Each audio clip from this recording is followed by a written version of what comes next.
Welcome back, Spurs fans, to the Scott Hepler Football Channel. Today we're doing our preview ponderings of the Aston Villa Tottenham match coming up on the 21st of March. Big match after, raspberries, what a week we've had.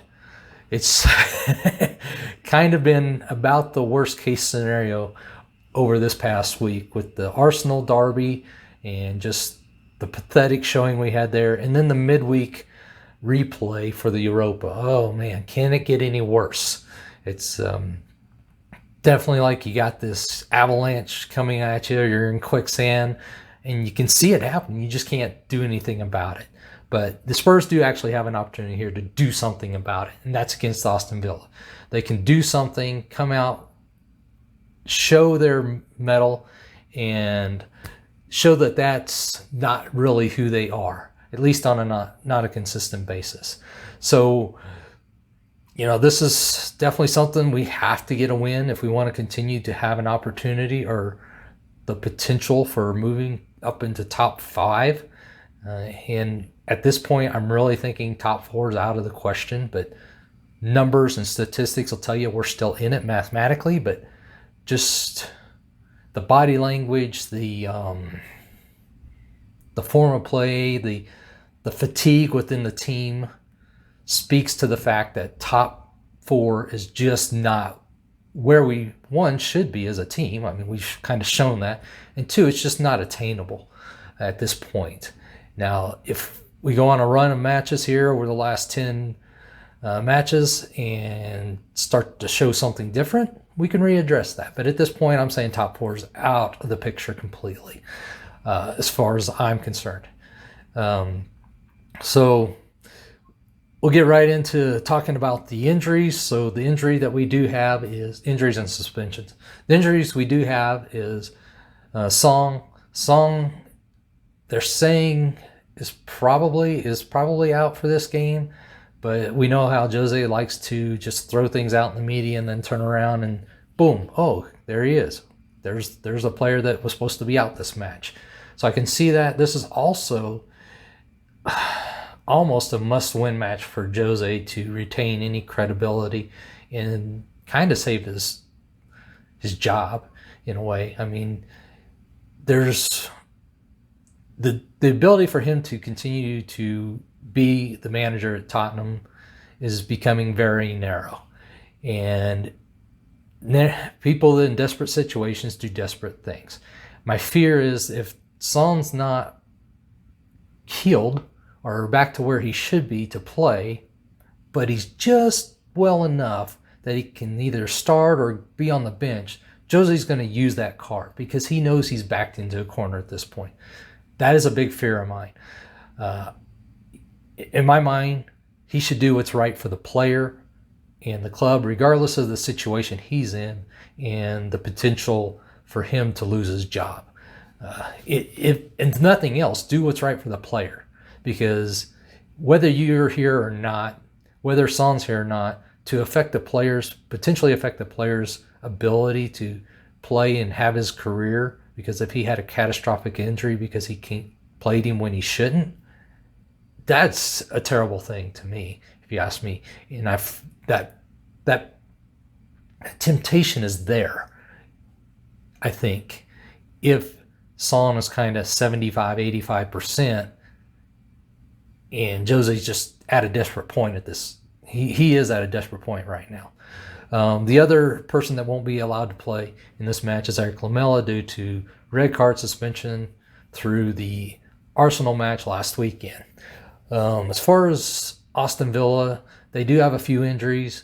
The one that's really key to their team and our team is Jack Grealish. Still unclear whether he's going to play or not on Sunday. But there's talk that he may be fit enough to at least be on the bench. They're going to do a last-minute physical evaluation on Sunday to see where his status is and see if he can go. Jack Grealish changes that team, but they've been playing decent without him. They've not been great, neither the Spurs, but they've not been great without him. But they're not just folding in the tents either, just because Jack's been injured. So that's something to think about. So right now the Spurs are in 8th after last weekend. Liverpool's jumped back over us. Our goal differential is about 17 right now. So, we scored a lot of goals this season, but it's not accomplished a lot either. You can look at all the competitions that we're out of. We're out of every kind of cup competition there is, except for the Carabao Cup. We're in the final there. And then we're sitting in 8th at the Premier League. So you can't say that all these goals that we've scored has produced a lot, to this point at least. So the Aston Villa, they're in 9th place, so they're right below us. They're 1 point below us in the standings. They're 4 points behind us in point totals, but they have a goal differential of 7. So, that tells us too that Aston Villa plays a very tight match most of the time, even with Jack Grealish around. So, something to take note. Of the top 10 teams, Aston Villa has the second fewest goals scored. And of the top 10 teams, they have the third best defense. So while they don't score a lot, they have a good defense, and they play defensively very well. So they're one of the better defensive teams, at least in the top 10 in the Premier League, but they don't put in a lot of goals. Now, I know they scored a lot against Liverpool, but that's kind of an anomaly. That's not their typical method of play, is outscoring the opponent by a large margin. So in the last 5 Premier League matches, Spurs have won 3 and lost 2. Doesn't sound so bad, but when you look at the last 10, the Spurs have won 4 and lost 6. So when you stretch that run of play out a little bit more to 10 matches, that's not a good run of play. We've collected 12 points out of 30 in our last 10. That's not going to do it. We've got to go on a better run than that to try to push up into to that 5th spot. We've scored in the last 10 matches 14 goals, given up 12. So part of our problem is we're giving up too many goals and we're not scoring enough goals. So there's not a big discrepancy between what we're putting in and what we're giving up. So it's resulting in very few points collected over the last 10 matches. 12. That's less than half. I mean, that's the terrible. And we've only provided 2 shutouts in the last 10 matches, Premier Leagues. So we're not doing the job defensively, and that's been a problem not just over the last 10 matches, but probably over the last 15, 20 matches. The only time that we were doing well defensively was within that first 5 to 10 match run. Since then, we've been pretty poor defensively, and not just from a specific individual standpoint, but as a whole. And it's not just the defense, it's the entire team defensively. As a team defense, we've been very poor. In contrast, Aston Villa, in their last 5 Premier League matches, they've won 1, drawn 2, and lost 2. So like I said, they're not in any great form or doing anything great, but they're kind of hanging in there. And without their best player, that's not too bad. Over their last over their last 10 matches, they've collected 12 out of 30 points. So just like us. So even though they've had some injury issues, we've had some injury issues, they've collected as many points in the last 10 matches as we have. If that's our measuring stick, then these teams are very equal at this point, or should seem. And the big difference is they've only scored 8 goals in their last 10 matches, where we've scored 14. So we're putting the ball in the back of the net a little bit better, but they lost one of their best players. If we were missing a Son or Kane over the last 10 matches for a few matches, our goal differential, our goal for would be down a little bit, I think, too. But they've only allowed 9 goals in the last 10 matches. So that's far better than we do as far as defensively. And they've pitched 5 shutouts in the last 10 matches. So bar none, their defense is better than ours. So if you kind of look at things and say, okay, we're about the same as far as points, and we score a little more, but they give up far fewer, and we're probably pretty fatigued after a very lengthy match on Thursday at Zagreb.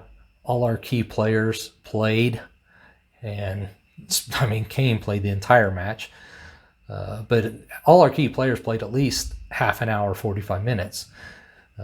So the fact that we're coming into this, we're going to be fatigued a little bit too. So it's going to be more difficult for us to score, in my opinion, regardless of who's out there, who plays, whatnot. In the last, last 5 matches for Aston Villa in the Premier League, they've gone 1, 2, and 2. So when we compare us against those same opponents in our recent matches against those same opponents, we've gone 2, 2, and 1. So 2 wins, 2 draws, 1 loss. So a little bit record against those recent opponents, but some of those opponents were way back in the first 5 to 9 matches of the season when we were actually playing well. So I don't know that is a very good comparison to say, yeah, we probably got a little bit of a leg up on Aston Villa, but that's just something to look at and take into note. Now, another thing to take into note is in our last 10 matches against Aston Villa, we've only lost 1 against them. Now, some of that goes all the way back to 2013 in the last 10 matches that we've played against them, but historically we come out on top against them regardless. This is going to be a very, very critical match can we get out on the front foot? Do we get the best team out there to start with? Or is he going to rest some players? Which I can understand. Some players do need rest.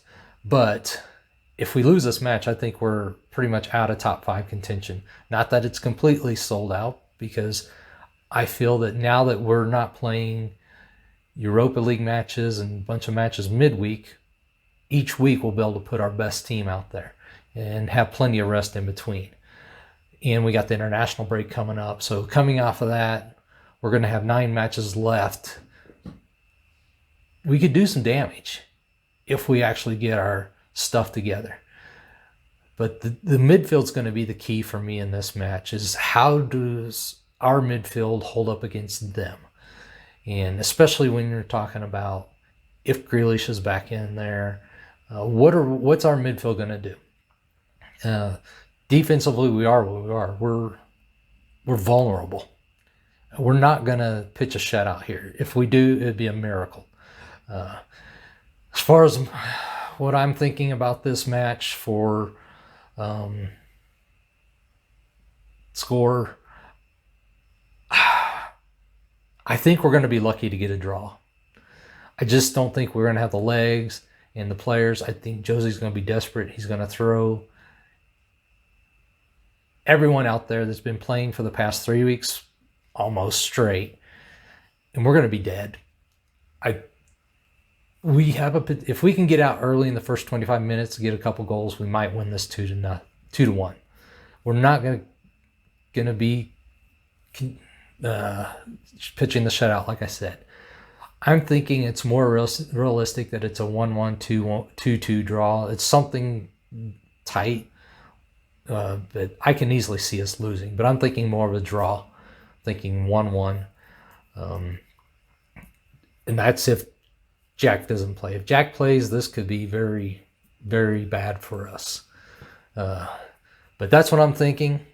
Let me know your thoughts. Let me know how you see this match against Aston Villa, what the ramifications are, what players. I mean, they've got enough players on their team, enough quality players to give us a challenge and give us fits, especially the way we've been playing lately. It seems like there's no team that we can't play bad against. It's just the way we played over the past 10, 15 matches.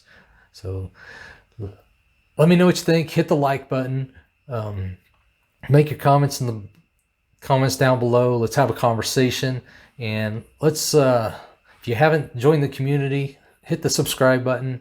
Let's build a community here of people that have good, thoughtful debate and really dig in and delve into the nuances of all the match, not just, oh, how does it make us feel, but really what does everything tell us about the team, about our standing, about the management. I mean, there's a lot to talk about. So let me know what you all think, and come on, Big Blue, let's go get them on Sunday.